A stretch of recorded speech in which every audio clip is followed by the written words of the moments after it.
El Obradorato 2.0 no es una dictadura, es una tiranía populista. Decirle a las cosas por su nombre es la única manera de combatirlas. Las tiranías populistas son enemigos acérrimos de la verdad. Hoy el poder está más fraccionado que nunca, pero eso no quiere decir que estemos seguros. Eso es lo que vamos a analizar el día de hoy en el episodio 256 de Factor Kaiser. Te pido como siempre que me ayudes a compartir esto por todos lados, que te suscribas al canal, que le pongas like, que lo comentes. Leo todos los comentarios porque hacen que esta comunidad crezca y se enriquezca de todos aquellos que quieren ser como tú, factor de cambio. Acompáñame a ver el episodio de hoy.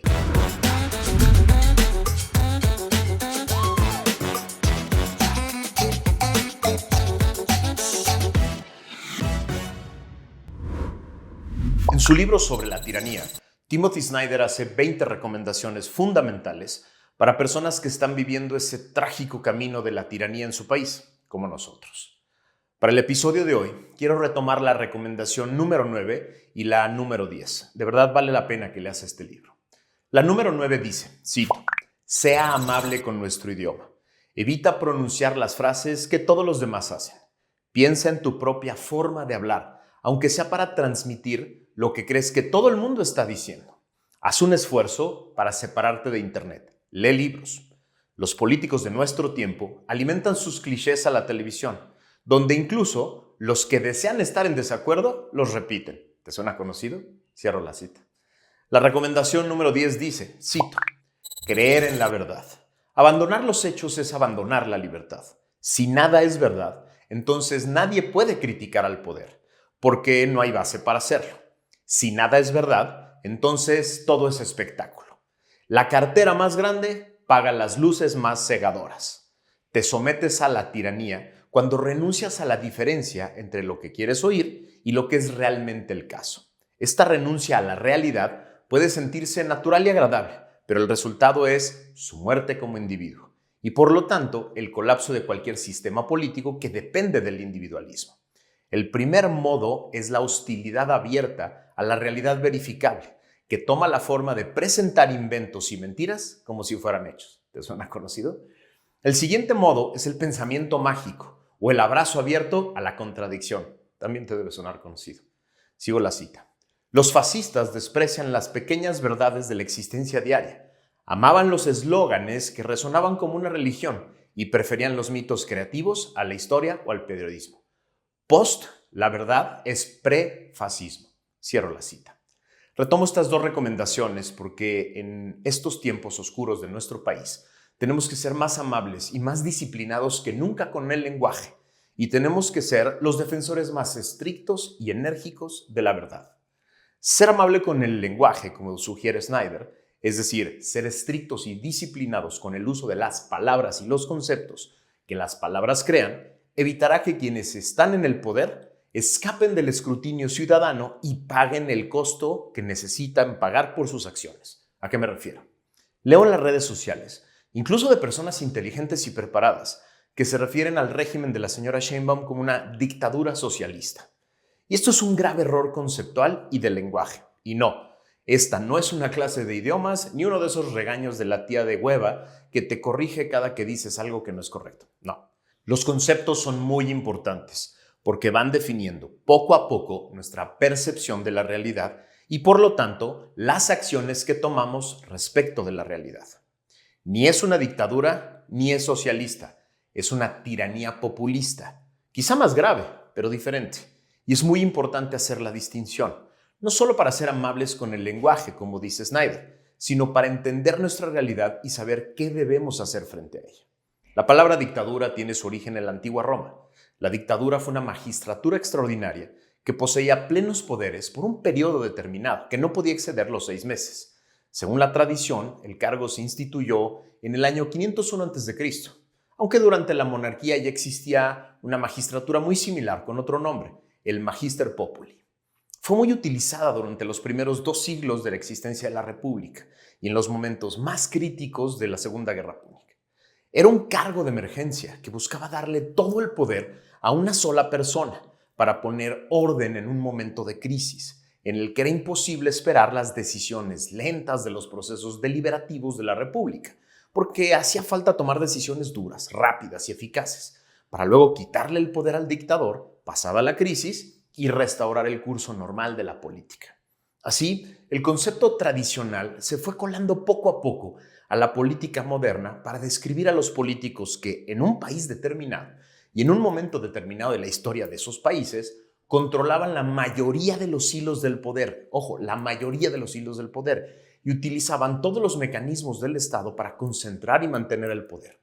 Así, uno de los elementos clave, central del concepto de dictador es que se trata de una sola persona, comúnmente un líder fuerte y carismático que logró, por un espacio importante de tiempo, concentrar y controlar los hilos del poder de su país. Y así, el segundo elemento obvio de este concepto es la concentración en torno a una persona de estos hilos más importantes del poder que puede dirigir y utilizar a placer.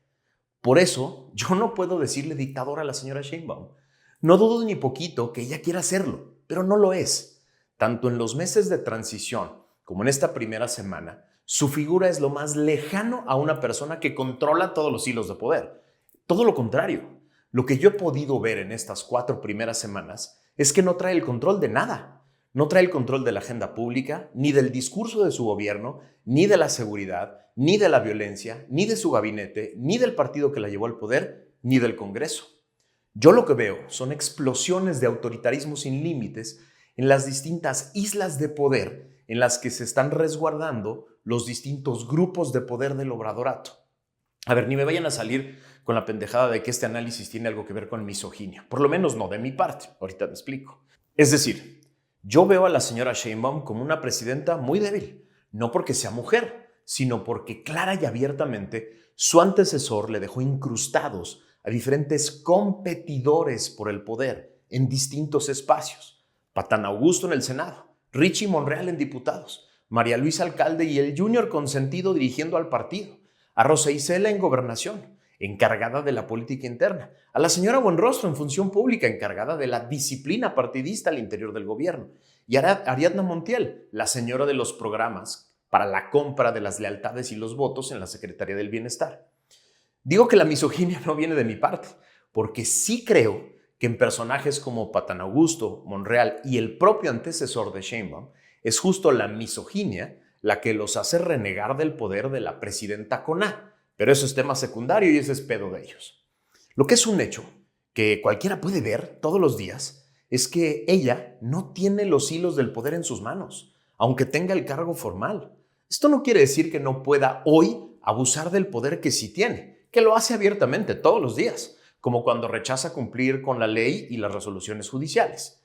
Pero eso no la hace a ella una dictadora, porque son demasiados los hilos de poder que no están en sus manos. Tampoco le quitan responsabilidad alguna, porque podría tenerlos en sus manos, porque es la presidenta. Es formalmente la presidenta de México, la titular del Poder Ejecutivo, y podría tener mucho más poder del que reclama para poner orden. Pero mi intuición es que no lo quiere. Quizá porque así se lo dejó instruido su antecesor. Quizá la instrucción de su antecesor sea dejar que los diferentes liderazgos del movimiento hagan lo que les plazca, para que no haya conflictos aparentes en este momento y se mantenga esta ilusión de unidad y puedan destruir todo lo que quieren destruir.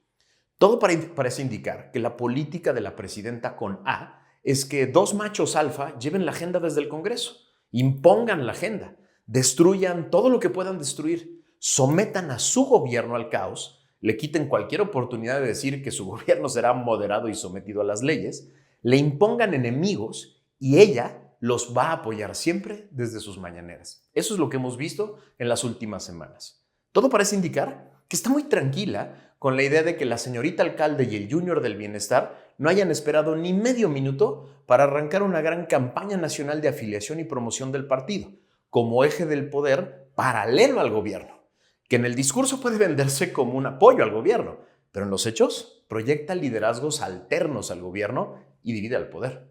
Así, no veo cómo puede decirse que la señora es el eje central del poder, una dictadora. En el mejor de los casos, es un polo más de abuso del poder de la tiranía populista.